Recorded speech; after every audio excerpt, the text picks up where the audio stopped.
This is my old iPhone 11. It is, ignore that. It was released in 2019, and it can still update to the newest version of iOS. I had this phone from December of 2022 to February of 2025. And as you can clearly see, it's been through a lot. This was the first iPhone to introduce the haptic touch feature. Basically a watered-down 3D touch. The iPhone 11 was also the first time they did a base, Pro, and Pro Max model iPhone. This phone has a 3,110 milliamp hour battery, which now that battery has degraded heavily. I forgot to show it, but the battery health is at like 73%. This is also the first iPhone to include a 12 megapixel front camera. Both the wide and ultra-wide cameras are also both 12 megapixels.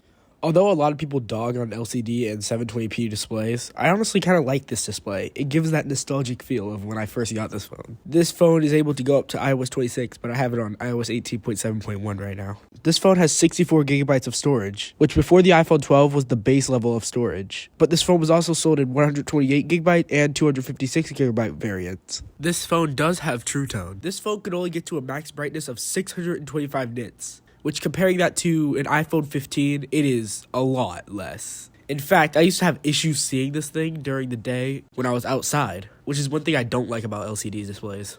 This phone is actually still pretty fast, even on the second newest iOS update. Gaming on this thing is also pretty smooth. This phone's A13 Bionic chip still holds up to this day. That's really all I have to say about this thing. So should you get this in 2025? Well, if you're on your phone a lot, probably not. If you're a person who's not constantly on their phone, but just uses it for like watching videos and calls and text, this is perfectly fine for you. Now, if you're looking for a phone for the long term, I would suggest like a 13 or a 14. I rate this phone an 8.5 out of 10. So thank you guys for watching and goodbye. RaveTech away.